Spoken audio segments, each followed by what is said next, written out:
ছোৱালীবোৰে ল'ৰাবোৰৰ কিছু অভ্যাস ইমান বেয়া পায় যে যাৰ বাবে ছোৱালীবোৰে ল'ৰাবোৰক একেবাৰেই পছন্দ নকৰে। এই ধৰণৰ ল'ৰাক ছোৱালীবোৰে নিজৰ জীৱনৰ পৰা আউট কৰিবলৈ অলপো সময় নষ্ট নকৰে।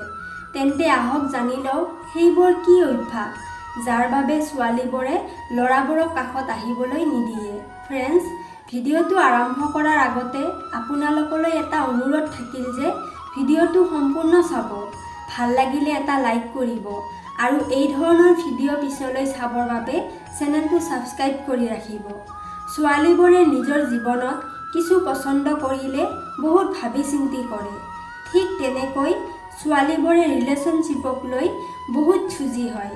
যেতিয়া কোনো ল'ৰাক নিজৰ বয়ফ্ৰেণ্ড বা স্বামী বনাবলৈ ভাবে, ল'ৰাজনৰ অভ্যাসৰ ওপৰত সকলোতকৈ আগত ধ্যান দিয়ে। ল'ৰা আৰু ছোৱালীৰ মাজত নেচাৰটো বহুত বেলেগ হয়, যিটো এজনে আনজনৰ নেচাৰটো পছন্দ কৰিব লাগিব।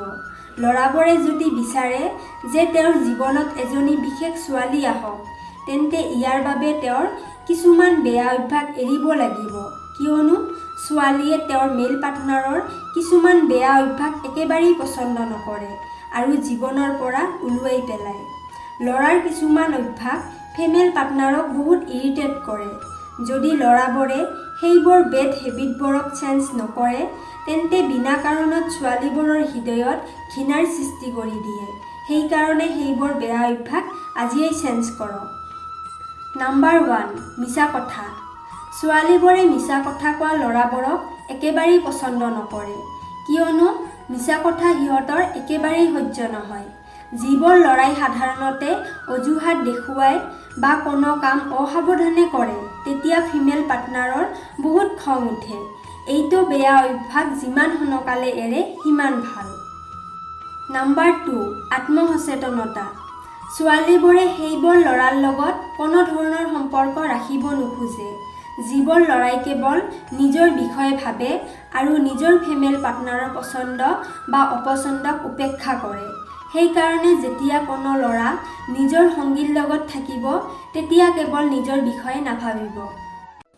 নাম্বাৰ 3, মাদক দ্ৰব্য সেৱন।